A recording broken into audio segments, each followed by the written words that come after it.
Hello friends, you are welcoming PVP video classes. I am Pankaj Kumar Tripathi, going to present video number 7 on the provisions of the Indian Easement Act 1882 and video number 9 on the provisions of the Limitation Act 1963. In this lecture we will cover section 15 to 17 of the Easement Act, while section 25 and 26 along with section 29 clause 4 of the Limitation Act. Because both the acts deals about the acquisition of easement by prescription, so why I am making a common lecture on the provisions having common aim in both the acts. मित्रों, इस video lecture में हम लोग चिरभोगाधिकार द्वारा सुखाधिकार की प्राप्ति यानी चिरभोग द्वारा सुखाधिकार की प्राप्ति का अध्ययन करेंगे, जिसके प्रावधान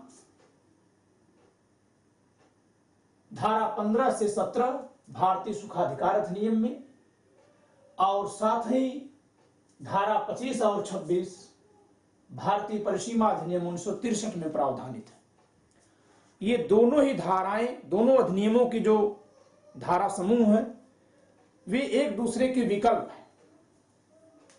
These are alternate of the provisions of Indian Easement Act 1882 on acquisition of easement by prescription. It has been declared in section 29 of clause 4 of the act. भारतीय परिसीमा अधिनियम की धारा 29 खंड 4 में लिखा हुआ है कि भारतीय परिसीमा अधिनियम यानी परिसीमा अधिनियम 1963 की धारा 25 और 26 केवल वहीं लागू होगी जहां भारतीय सुखाधिकार अधिनियम लागू नहीं है। अर्थात ये प्रावधान भारतीय सुखाचार अधिनियम के इन प्रावधानों के विकल्प हैं जो उन स्थानों पर लागू होते हैं जहां भारतीय सुखाचार अधिनियम लागू नहीं है किंतु भारतीय परिसीमा अधिनियम लागू है। So primarily we should go through section 29 clause 4. This is the Limitation Act परिसीमा अधिनियम and this is section 29 clause 4. Section 25 and 26 and the definition of easement in section 2 shall not apply to cases arising in the territories to which the Indian Easement Act 1882 may for the time being extends. धाराएं 25 और 26 धारा 2 में की सुखाचार की परिभाषा उन राज्य क्षेत्रों में उद्भूत मामलों को लागू नहीं होगी जिन पर भारतीय सुखाचार अधिनियम 1882 का तत्समय विस्तार हो। It means these sections are just alternate provisions of section 15 to 17 and basically of section 15 and 16. Section 25 is just equal to section 15, section 26 is just equal to section 16. And applicable only those areas where the Indian Easement Act does not enforce. जहां भारतीय सुखाचार अधिनियम लागू नहीं है, परिसीमा अधिनियम के धारा 25-26 केवल वहीं लागू है। One more thing to be clarified here, that is the heading of the part under which section 25 and 26 have been provided in the Limitation Act. Name of the part 4, name of the part is acquisition of ownership by possession. And in this part there are 3 sections. Section 25, 26 are related to acquisition of easement by prescription, but not acquisition of ownership by possession. While section 27 with the heading extinguishment of right to property deals the heading. Here the acquisition of ownership by possession has been let down. So section 25 and 26 do not match with the heading of the part under which the both sections have been let down. एक और बात मैं स्पष्ट कर दूं कि भारतीय परिसीमा अधिनियम, परसीमा अधिनियम जिसका नाम है, परसीमा अधिनियम की धारा 25 और 26 इस अधिनियम के भाग 4 के अधीन रखी गई हैं, जिसका शीर्षक है कब्जे द्वारा स्वामित्व का अर्जन। इसे ही हम कहते हैं कि प्रतिकूल कब्जे द्वारा स्वामित्व का अर्जन, acquisition of ownership by adverse possession.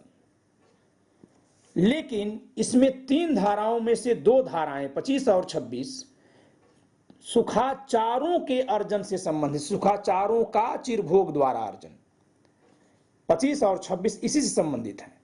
अर्थात धारा 25 और 26 में स्वामित्व का अर्जन नहीं बल्कि सुखाचार का अर्जन है, जबकि धारा 27 का शीर्षक तो है संपत्ति पर के अधिकार का निर्वापित होना, अर्थात संपत्ति पर के अधिकार का समाप्त होना, लेकिन वास्तव में यही कब्जे द्वारा स्वामित्व के अर्जन से संबंधित है।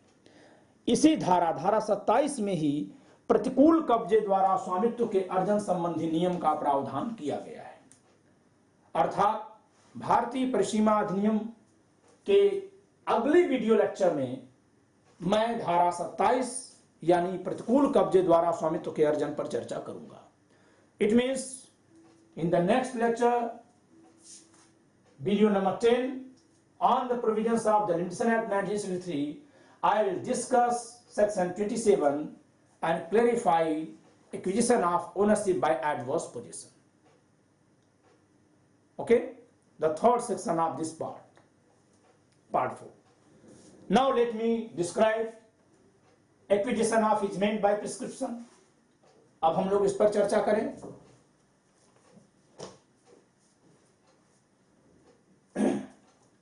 Acquisition of easement by prescription have been, the essential conditions have been laid down in section 15 and here in section 25. चिरभोग द्वारा सुखाधिकार के अर्जन की जो शर्तें हैं वह सुखाचार अधिनियम की धारा 15 जबकि परिसीमा अधिनियम की धारा 25 में प्रावधानित है। And the both sections are probably equal up to 99%, 99% सीमा तक ये दोनों धाराएं एक तरह की हैं। And there is no substantive difference between the two sections, though the both have been provided in 2 different acts. भले ही ये 2 धाराएं 2 विभिन्न अधिनियमों में रखी गई हैं, लेकिन इनमें कोई मौलिक अंतर नहीं है। Okay? So, on the basis of reading section 15 of the Indian Easement Act and section 25 of the Limitation Act 1963 and number of cases on the 2 sections, I have described the 8 essential elements to acquire an easement by way of prescription. इन दोनों ही अधिनियमों की क्रमशः धारा 15 और धारा 25 तथा इन पर दिए गए न्यायिक विनिश्चयों के अवलोकन के बाद मैंने चिरभोग द्वारा सुखाधिकार के अर्जन से संबंधित 8 आवश्यक तत्वों को समझा है, यानी इनसे इसको पाने के लिए 8 आवश्यक शर्तें हैं जो पूरी होनी चाहिए।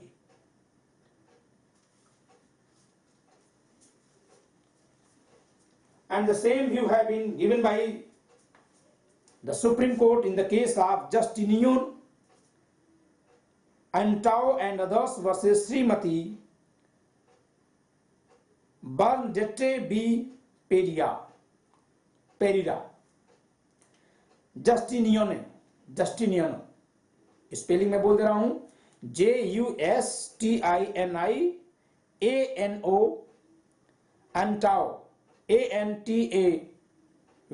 ANTAVO and others versus Srimati Bernadette BERNDETTE B. Pereira PEREIA. The citation of the case is very important case. This is a leading case. The citation of the case is AIR 2005, Supreme Court, page number 236. In this case, the court held that in order to establish a right by way of prescription, the claimant has to show that the incumbent has been using the land as of right peacefully, openly for the last 20 years. And the same view have been repeated by Pundalika Narayan versus Pedneker versus Augusto Fernandez, AIR 2016, page number 188, Bombay.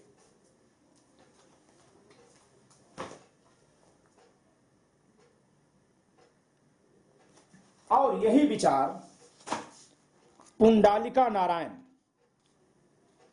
X पेंडानकर versus अगस्टाओ Fernandes के case में बंबई उच्च न्यायालय ने भी दोहराया है।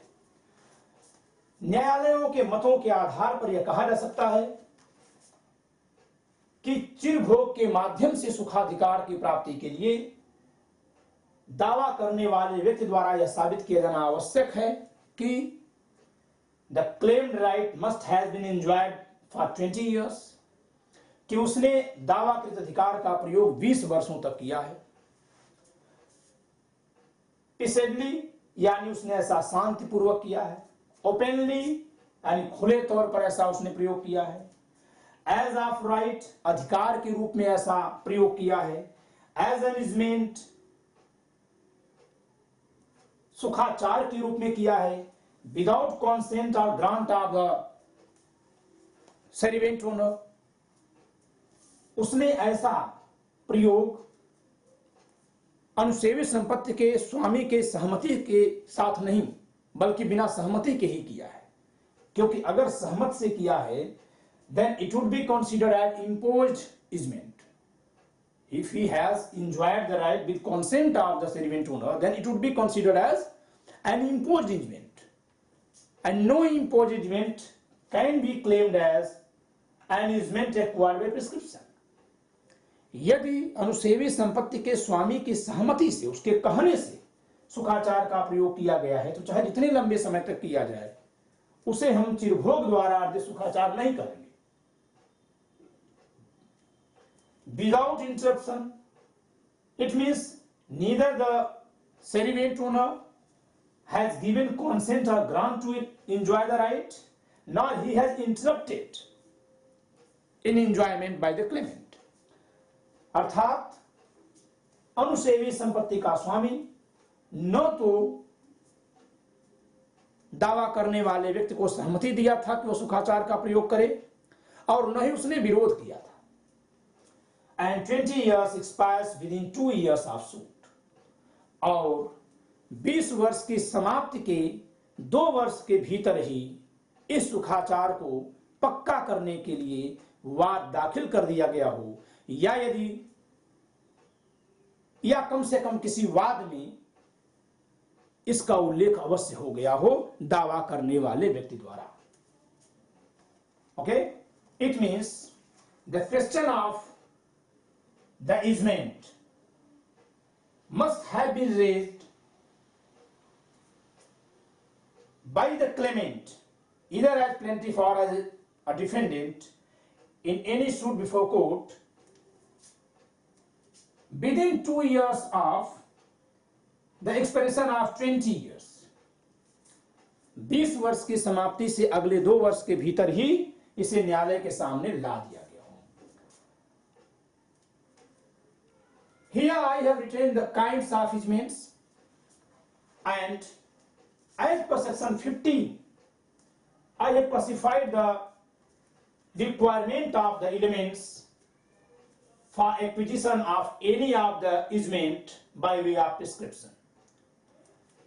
मैंने धारा 15 के आधार पर यहां सुखाधिकारों का 3 प्रकार लिखा है, क्योंकि धारा 17 सुखाधिकारों की 3 श्रेणियां बनाती है। Because section 15 makes 3 classification of enjoyment of easement for the purpose of acquisition by prescription. The first is in first para, second in second para, and third in third para. Okay, where the access and use of light or air to and for any building have been peaceably enjoyed therewith as an easement without interruption and for 20 years. So why I have classified easement of access, air or light. If this is a case of acquisition of easement of access to any building of air or light, then the required elements are first, second, fifth, sixth, 7 and 8. Actually first, second and 7 and 8 are common. Okay? First, second, fifth, sixth, seventh and eighth are common. Only the third and fourth element, what have been written here, openly and as of right, it is required only in case of an easement of right of way or any other easement. जो तीसरा और चौथा प्रकार है खुले तौर पर और अधिकार के रूप में, इसकी आवश्यकता केवल जब मार्गाधिकार का सुखाचार के तौर पे दावा किया जाता है, चिरभोगाधिकार द्वारा, चिरभोग द्वारा सुखाचार, मार्ग के सुखाचार का दावा किया जाता है, या किसी ऐसे सुखाचार का दावा किया जाता है जो न तो पहुंच के सुखाचार है, न हवा पाने का सुखाचार है, न प्रकाश पाने का सुखाचार है, न सहारा पाने का सुखाचार है, न ही मार्ग का सुखाचार है, बल्कि कोई अन्य सुखाचार है। तो मार्ग के सुखाचार और अन्य कोई सुखाचार जो इस कैटेगरी में न आता हो कि दशा में दो अतिरिक्त तत्व साबित करने पड़ते हैं कि ऐसे सुखाचार का प्रयोग खुले तौर पर और अधिकार के रूप में किया गया था। ठीक है, because you should read section 15 where the access and use of light or air to and for any building have been peaceably first enjoyed therewith as an element, second without interruption, third for 20 years, fourth in second where support from one person's land or thing affixed thereto has been peaceably received by another person's land subjected to artificial pressure or by things affixed thereto as an easement without interruption and for 20 years. It means in the case of an easement of access, air, light or of support, the essential ingredients of common. पहुंच का सुखाचार हो, हवा का सुखाचार हो, प्रकाश पाने का सुखाचार हो या सहारा पाने का सुखाचार हो, इन चारों ही सुखाचारों में एक ही प्रकार की आवश्यकता तो साबित करने हैं कि यह कि इसका प्रयोग 20 वर्षों तक किया गया, या कि उसका प्रयोग शांतिपूर्वक किया गया, या कि इसका प्रयोग सुखाचार के रूप में किया गया, या कि इसका प्रयोग अनुसेवी संपत्ति के स्वामी के प्राधिकार के अधीन नहीं किया गया, या कि उसका प्रयोग बिना किसी विरोध के किया गया, बिना किसी व्यवधान के किया गया, और यह कि उसके लिए वाद 20 वर्ष की समाप्ति से 2 वर्ष के भीतर ही लाया गया है। ठीक है, जबकि हम जब अधिकार का प्रयोग करते हैं, किसका? मार्गाधिकार का, where a right of way or any other easement, right of way or any other easement has been peaceably and openly enjoyed, so the extra element openly enjoyment required here,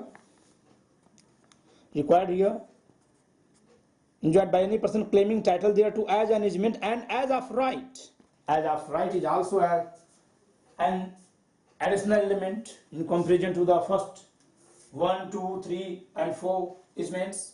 उपरोक्त 4 सुखाचारों की तुलना में मार्ग के सुखाचार या किसी अन्य सुखाचार का चिरभोग के आधार पर दावा करते समय 2 अतिरिक्त तत्वों की भी आवश्यकता पड़ती है कि उनका प्रयोग खुले तौर पर और अधिकार के रूप में किया गया।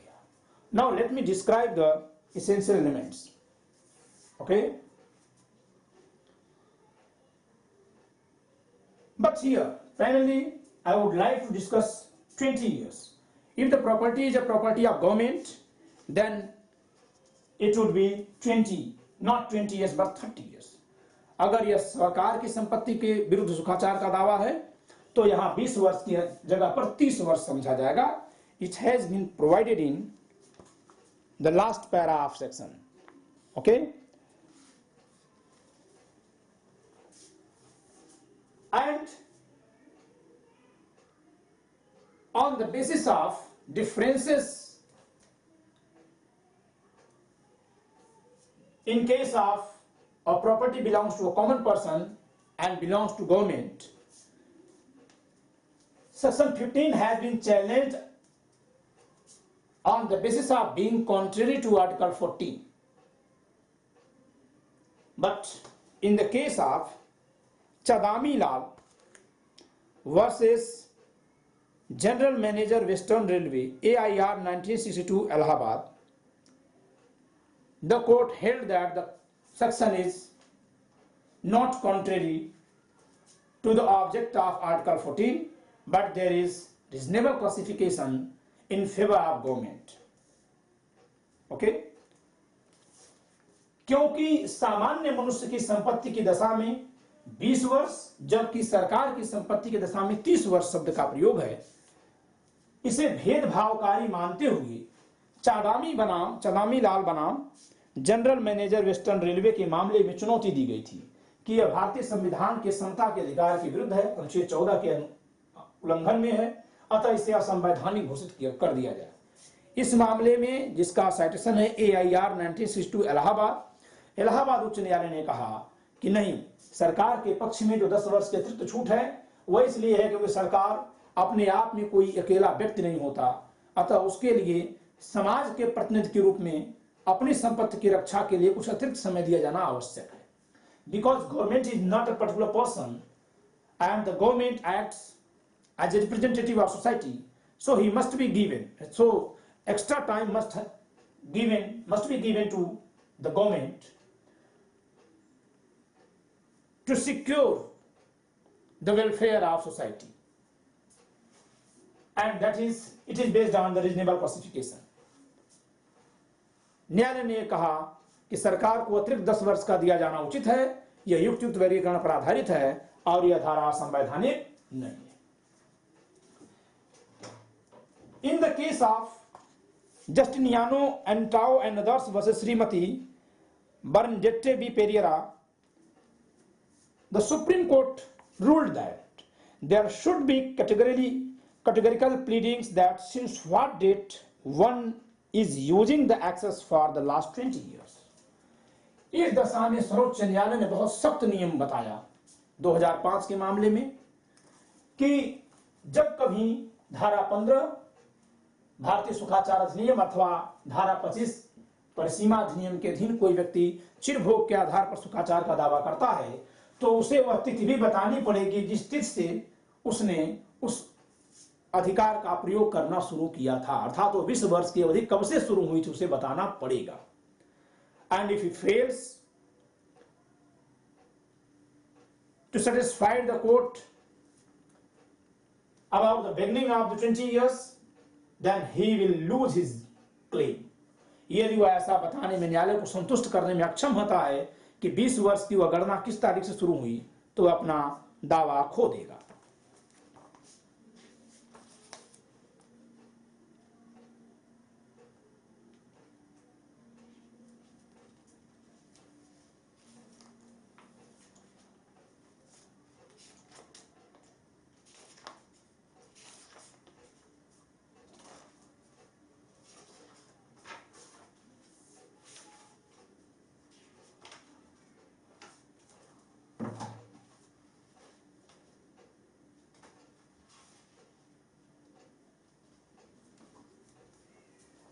The other points are as peaceably. The word peaceably means that the plaintiff who claims to be the dominant owner has neither been obliged to resort to physical force himself at any time to exercise his right within 20 years, nor has he been prevented by the use of physical force by the defendant in his enjoyment of such right.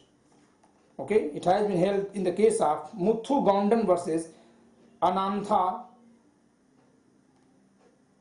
Okay, the expression peaceably has not been defined in the act, but it is only when the user in Nes v. Nes claim and Nes precario that a prescriptive right to arrangement can be acquired. The qualification peaceably lies in the word Nes v, that is without violence. Nes v means without violence. Nes v, N-E-C-V-I, Nes v. अनेक मामलों में न्यायालयों ने साफ किया कि शांतिपूर्ण का मतलब है कि न तो उसे वहां से बेदखल करने के लिए कभी अनुसेवी संपत्ति के स्वामी द्वारा बल का प्रयोग किया गया हो, चाहे सफल प्रयोग हो या असफल, और न उसने ही बल का प्रयोग करके अपने उपभोग को कायम रखा हो या उपभोग को कायम रखने के लिए उसको कभी बल प्रयोग की जरूरत पड़ी हो। अर्थात यद्यपि शांतिपूर्वक शब्द का कहीं परिभाषा नहीं की गई है, लेकिन इसे कहा गया कि अर्थात ऐसे प्रयोग के दौरान उस प्रयोग के विरुद्ध या प्रयोग को बचाए रखने के पक्ष में हिंसा का प्रयोग न हुआ। The other point is openly enjoyed. Openly enjoyed means that the enjoyment has from the very beginning been visible and manifest, not furtive or secret. It has been held in the case of Ram Swarup versus Abdul Haq, AIR 1931 Lahore. खुले तौर का मतलब है कि बिना छिपे हुए, सबको दिखाते हुए, यानी सब लोग देख रहे हैं तो देख रहे हैं। Okay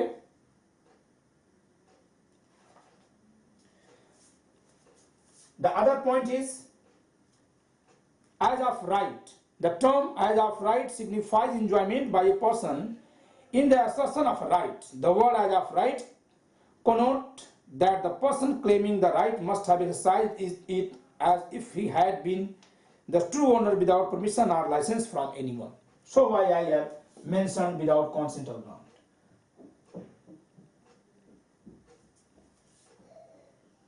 Sixth point is just explanation of the fourth point. अधिकार के रूप में किया गया हो, अर्थात वो उस प्रकार से प्रयोग में लाया हो मानो कि वही उस संपत्ति का स्वामी है। ठीक है। And the other point is but the burden lies on the plaintiff to show that he has been enjoying the easement as of right. Okay, it has been held in the case of Sheikh Khoda versus Sheikh Tajuddin. दावा करने वाले को यह साबित करना होगा, कोई यह साबित करना होगा कि उसने अधिकार के रूप में इसका प्रयोग किया है, उपभोग किया है। If the enjoyment has not been made secretly or stealthily or by tactics, sufferance or by leave or favor of or license, but has been made openly, notoriously, it would be an enjoyment as of right. It has been held in the case of Ganga Ram versus Triveni Rai, AIR 1973 Allahabad. Very important case. Ganga Ram versus Triveni Rai. Ganga Ram बनाम त्रिवेणी राय के मामले में कहा गया कि यदि उस उपभोग का प्रयोग खुले तौर पर और न कि छिपे रूप में उस संपत्ति के स्वामी की भांति किया गया है, जिस संपत्ति पर सुखाचार का दावा किया जा रहा है, तो मान लिया जाएगा कि उसने उसका अधिकार के रूप में प्रयोग किया है। As an easement, it is common element among all. If a person claims a site as owner, he cannot claim a right of way or user of water course over the same as an easement. यदि कोई व्यक्ति किसी जमीन का स्वामी होने का दावा कर रहा है तो वह उसी संपत्ति पर कोई अधिकार सुखाचार के रूप में नहीं मांग सकता। अर्थात सुखाचार के रूप में किया गया यह तब माना जाएगा जबकि वह एडमिट करे कि जो दूसरी जमीन है जिस पर इस प्रकार का उपभोग किया गया वो किसी और की है। It means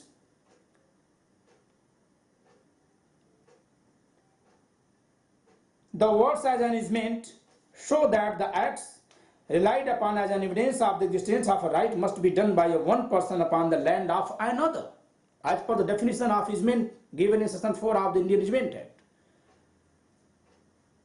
An easement only can enjoy it upon the other's land. सुखाचार का प्रयोग हम केवल दूसरों की भूमि पर कर सकते हैं। तो ऐसे में अगर वो कहता एज एन इजमेंट किया है तो ये जरूरी है कि वह यह कहे कि वो जो संपत्ति है वो किसी और की है।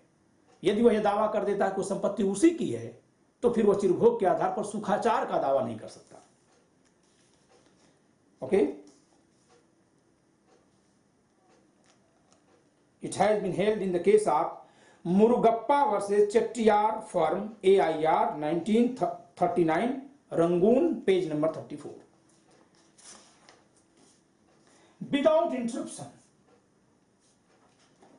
The term interruption is altogether inapplicable to any voluntarily discontinuance of the user by claimant himself. A right of easement is not interrupted by mere verbal quarrels or contentions. It has been held in the case of Mothu-Gandon versus Anantha. मोथुगंडन के मामले में यह कहा गया कि केवल मुंह से झगड़ा हो जाने भर को यह नहीं माना जा सकता है कि ऐसे सुखाचार का प्रयोग व्यवधान पूर्ण था। व्यवधान तब माना जाएगा जबकि वो उपभोग को रोक दे। Okay? An interruption to be effective must result in actual discontinuance of the enjoyment of the right of the claimant. It has been held in the case of Ram Swarup versus Abdul Haq, AIR 1931, Lahore. I am quoting through the book authored by B.B. Mitra.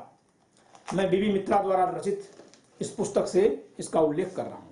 ठीक है, तो यहां कहा गया है कि interruption तभी माना जाएगा जबकि उसकी वजह से भौतिक व्यवधान हुआ, अर्थात व्यवधान की वजह से ही सुखाचार का प्रयोग बाधित हो गया हो।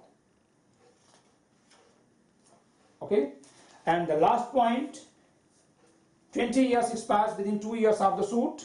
It has been held in a suit for removal of obstruction of the easement right. The limitation is 2 years from the date of obstruction, otherwise the suit will be barred by limitation. It has been held in the case of A. Sundar versus S.N. Jaiswal, AIR 1988, Patna, page number 216.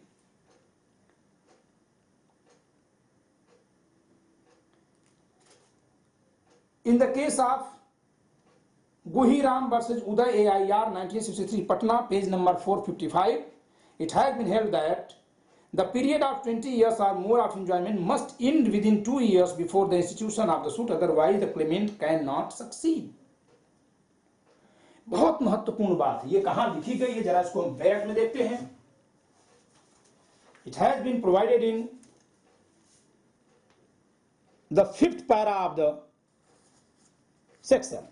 Each of the said periods of 20 years shall be taken to be a period ending within 2 years next before the institution of the suit, wherein the claim to which such period relates is contested. उक्त 20 वर्ष की कालावधियों में से प्रत्येक ऐसी कालावधि मानी जाएगी जो ऐसे वाद के संस्थित किए जाने के ठीक पहले के 2 वर्षों में समाप्त होती हो जिसमें उस दावे का जिससे ऐसी कालावधि संबद्ध है प्रतिवाद किया जाता है। अर्थात यहां हम जरा संकल्पना को देखें। Here we have to see the concept behind the provision of prescription.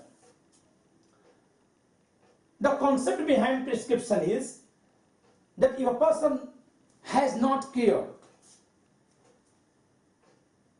that his property is being subjected to the easement by another person without his consent, and he has not cared for 20 years, then he will lose his right to prohibit the enjoyer, the dominant owner, to enjoy his easement. It means after 20 years the exercise of enjoyment of easements becomes absolute. But to get the right as a right under law, the person who claims such kind of easement on the basis of prescription for 20 years must be an active person. He must have to file a suit within 2 years from the date of expiration of the 20 years. Actively, to bring the matter into the notice of a court by way of suit, and it must be endorsed by a decree of court. Otherwise, after 22 years, even the claimant will lose his right to claim the right of easement acquired by prescription. अर्थात इस धारा की संकल्पना क्या है कि यदि कोई व्यक्ति अपनी संपत्ति पर किसी अन्य व्यक्ति द्वारा सुखाचार के प्रयोग किए जाने को 20 वर्षों तक सह लेता है, उसका न विरोध कर रहा है, न मना कर रहा है, केयर नहीं कर रहा, लापरवाह है, तो ऐसे लापरवाह व्यक्ति को फिर अधिकार नहीं होगा कि 20 वर्ष बीत जाने के बाद वह जो व्यक्ति इस प्रकार से उसकी जमीन पर सुखाचार का प्रयोग कर रहा है उसको सुखाचार का प्रयोग करने से रोक पाए। 20 वर्षों तक यदि आपने उस सुखाचार के प्रयोग को सहन कर लिया है चुपचाप, तो अब आपको अधिकार नहीं कि आप उसे रोक पाए। परंतु धारा उसके 20 वर्ष की लापरवाही की सजा उसे तो देती है, लेकिन यह तब जबकि जो अधिकार का प्रयोग कर रहा है, जो सुखाधिकार का प्रयोग कर रहा है, वह सक्रिय व्यक्ति हो। अब यदि वह भी निष्क्रिय है तो उसका अधिकार भी समाप्त हो जाएगा। उसके सक्रियता के लिए समय सीमा बहुत सीमित है, केवल 2 वर्ष है। 20 वर्ष की समाप्ति के 2 वर्ष के भीतर ही उसे चाहे वादी के रूप में अथवा किसी वाद में प्रतिवादी बना दिए जाने पर चिरभोग के आधार पर 20 वर्षों तक सुखाधिकार किए जाने के तथ्य को न्यायालय के समक्ष रख देना होगा, ताकि न्यायालय द्वारा उसका पृष्ठांकन किया जा सके और उस पर डिक्री आ सके। यदि 2 वर्ष के भीतर उसने ऐसा वाद दाखिल नहीं किया या ऐसे वाद में, किसी ऐसे वाद में जिसमें यह संपत्ति विवादित है और उसके अधिकार का विवाद उठ गया, ऐसा तथ्य संज्ञान में न्यायालय के नहीं लाया, तो फिर 2 वर्ष के बीत जाने के बाद, 20 वर्ष से अगले 2 वर्ष बीत जाने के बाद वह भी इस धारा के अधीन अथवा परिसीमा अधिनियम की धारा 25 के अधीन सुखाचार, चिरभोग के आधार पर सुखाचार का दावा करने से वंचित हो जाएगा। यानी यह बहुत ही संकीर्ण स्थान है, यहां पे संकीर्ण, बहुत तंग परिसीमा है। किसके लिए? अधिष्ठायी स्वामी के लिए, कि 20 वर्षों के ठीक 2 वर्ष के भीतर ही वो न्यायालय के संज्ञान में ला दे।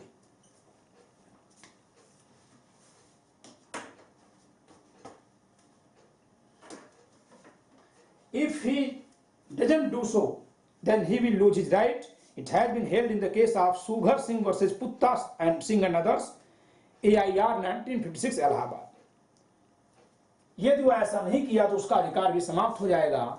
यह बात साफ की गई सुघर सिंह बनाम पुट्टा सिंह एंड अन्य 1956 इलाहाबाद के मामले में, और इस पर बहुत सारे मामले हैं। एक केस है राम बाबू वर्सेस हर प्रसाद, AIR 1963 इलाहाबाद। इसके अलावा इस पर एक केस है Sanjivappa versus Anjanappa 1965, volume number 1, Andhra weekly reporter 212। ठीक है, तो इसमें बहुत सारे केसेस हैं जिनमें कहा गया है कि यहां 2 वर्ष की परिसीमा है। 2 वर्ष की परिसीमा के भीतर यदि अधिष्ठायी संपत्ति का स्वामी चिरभोग के आधार पर सुखाचार का दावा नहीं किया तो 20 वर्षों से अधिक प्रयोग के बावजूद भी अपने सुखाचार का अधिकार खो देगा। There are 4 explanations. These are also important. Primarily, I would like to go through explanation number 4. यहाँ 4 स्पष्टीकरण जो अपने आप में महत्वपूर्ण है। सबसे पहले मैं चौथा पढ़ता हूं। जल को प्रदूषित करने के सुखाचार की दशा में उक्त 20 वर्ष की कालावधि उस समय से प्रारंभ होती है जब प्रदूषण अनुसेवी संपत्ति को प्रथम बार प्रत्यक्ष रूप से प्रतिकूलता प्रभावित करता है। In the case of an easement to pollute water, the said period of 20 years begins when the pollution first prejudices perceptibly the servant heritage. Okay? It means it is not from the date of beginning of the pollution, but from the date of negatively affecting the servant owner. जल द्वारा जल को प्रदूषित करने का अगर सुखाचार है, अर्थात किसी व्यक्ति का कोई तालाब वगैरह है उसमें प्रदूषण फैलाने का अधिकार, कोई नाली बहाने का अधिकार सुखाचार के तौर पे दावा किया जा रहा है, तो यह तब माना जाएगा जबकि उससे अनुसेवी संपत्ति स्वामी प्रभावित होना शुरू हो गया, उस दिन से 20 वर्ष गिनी जाएगी। Expansion third, very important, suspension of enjoyment in pursuance of a contract between the dominant and servant owners is not an interruption within the meaning of this section. अधिष्ठायी और अनुसेवी स्वामियों के बीच किसी संविदा के अनुसरण में उपभोग का निलंबन इस धारा के अर्थ में रुकाव नहीं है। ओके? अर्थात यदि अनुसेवी संपत्ति के स्वामी ने अपनी संपत्ति को कुछ समय के लिए अधिसेवी संपत्ति के स्वामी को ही भाड़े पर दे दिया तो दोनों का अधिकार मर्ज हो गया, सुखाचार निलंबित हो गया सेक्शन 49 में। 5 वर्षों के बाद फिर से सुखाचार शुरू हो गया, संपत्ति ले ली गई, तो ये 5 वर्ष का समय केवल गिना नहीं जाएगा, लेकिन व्यवधान नहीं माना जाएगा। Okay, so if the owner, the servient owner rented his own property subject to the prescription in favor of the dominant owner for 5 years, then in computation of 20 years the 5 years shall be exempted, but that term shall not be considered as an interruption. Okay, उसे व्यवधान के रूप में नहीं गिना जाएगा। Explanation second, nothing is an interruption within the meaning of this section unless where there is an actual cessation of the enjoyment by reason of an obstruction by the act of some person other than the claimant, and unless such obstruction is submitted to or acquiesced in for 1 year after the claimant has notice thereof and of the person making or authorizing the same to be made. इस धारा के अर्थ में कोई बात रुकाव नहीं होती है जब तक कि दावेदार से भिन्न किसी व्यक्ति के कार्य से बाधा के कारण उपभोग की वास्तविक समाप्ति नहीं होती। इस पर मैंने कैसे बताया, आई हैव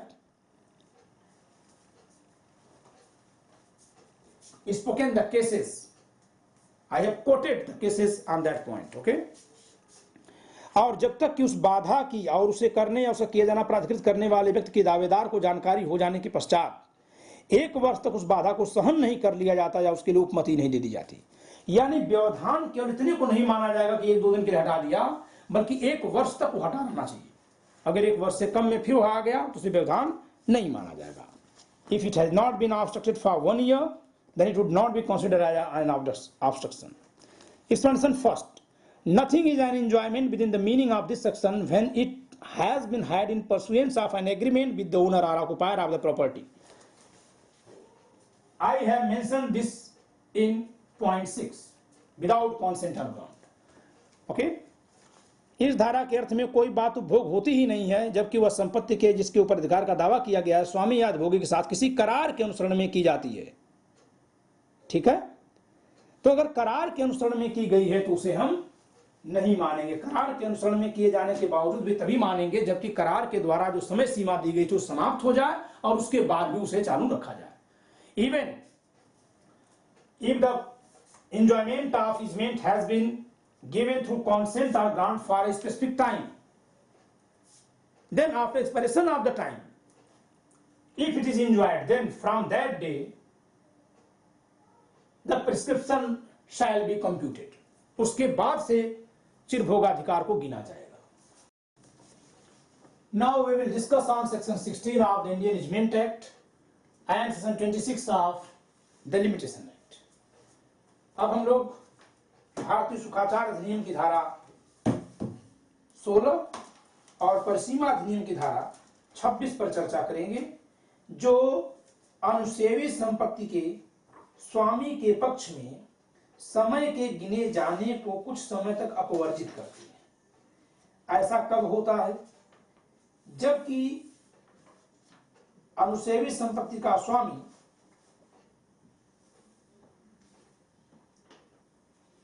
तत्समय एक ऐसा व्यक्ति होता है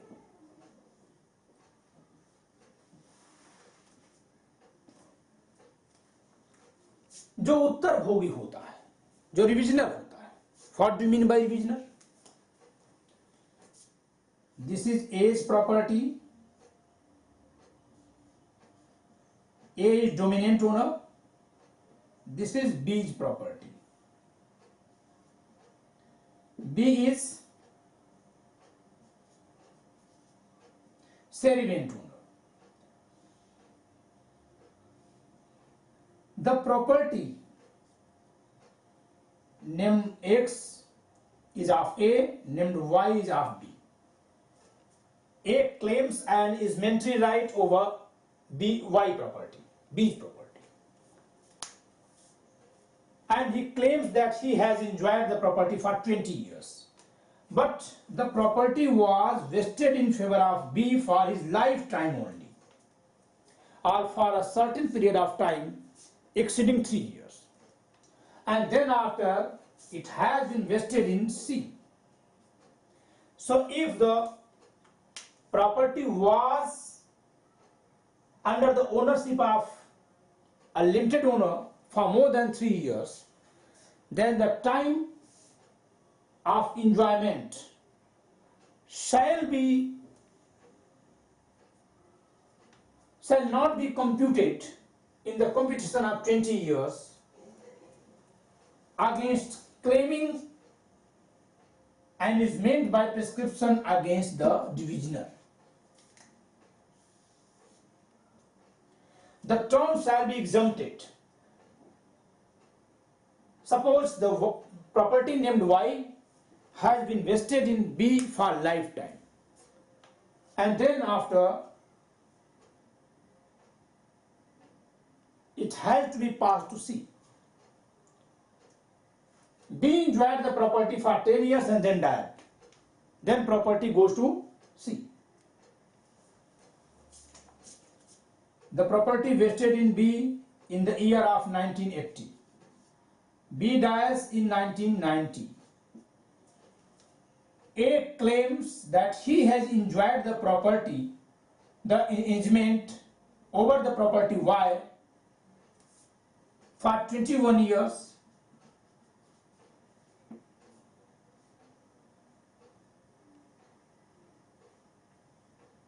Since the year of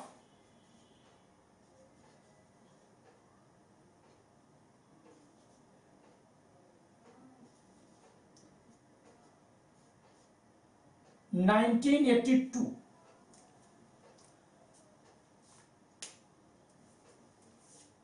Against C, from 1982 to 1990, when the property vested in C, shall be exempted, shall not be computed. It means if A claims in the year of 2003 against C, then the term of enjoyment shall be computed from the year of 1990, but not from the year of 1982. Because during 1982 to 1990, the property was under the ownership of a limited owner, and right now the right is claimed against the divisioner. Okay? So against C, A has enjoyed the property only from the year of 1990 to 2003. It means for 13 years only, but not for 21 years.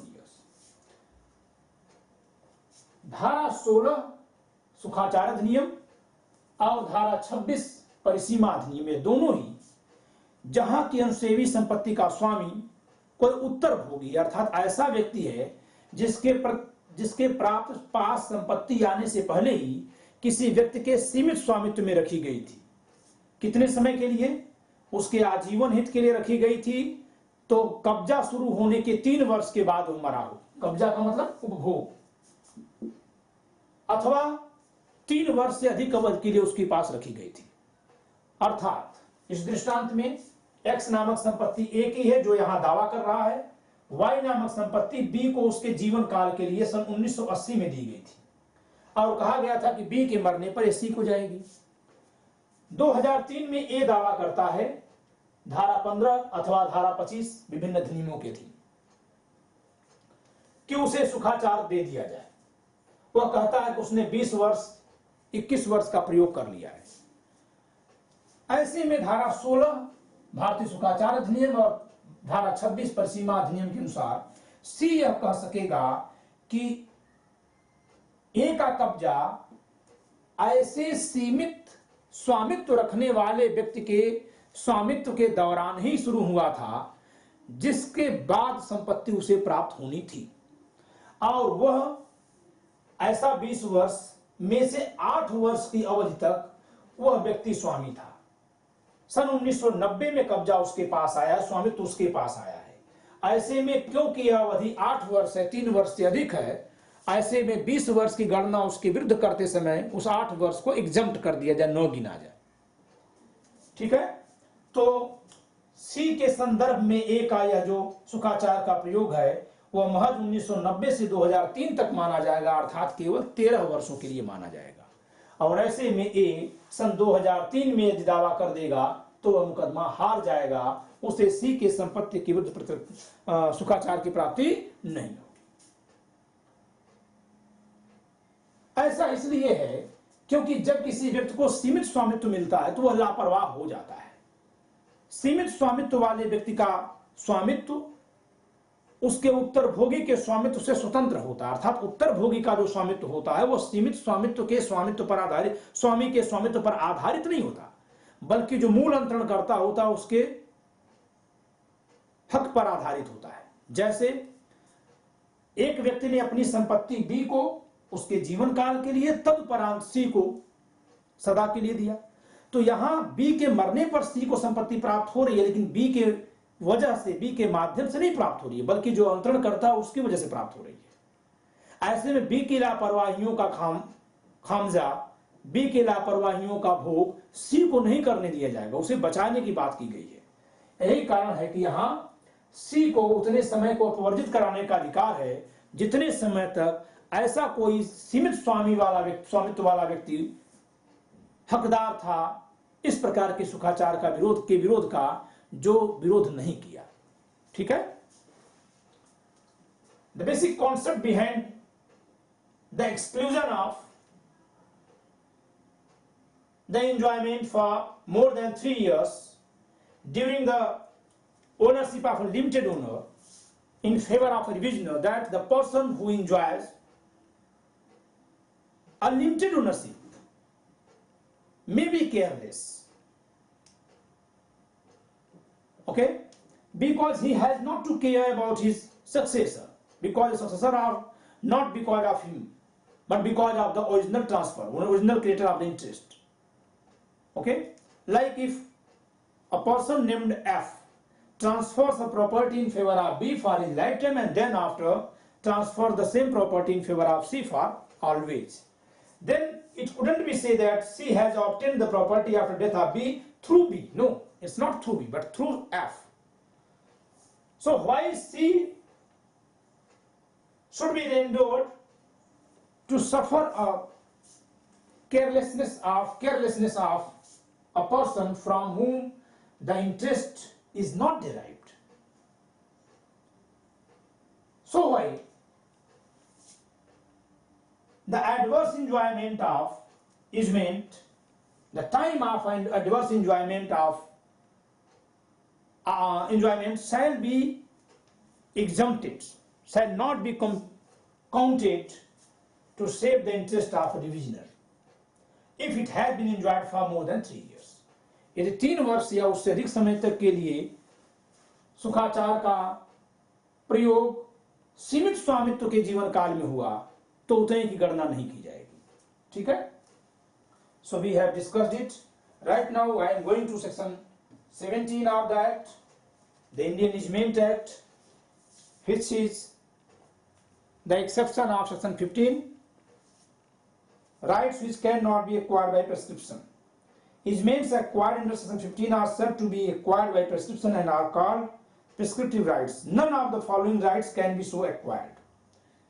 धारा 15 कहता है कि जो, धारा 17 कहती है कि जो अधिकार चिरभोग के द्वारा प्राप्त किए जाते हैं उन्हें चिरभोग के माध्यम से प्राप्त सुखाचार कहते हैं, धारा 15 के अधीन जो प्राप्त किए गए।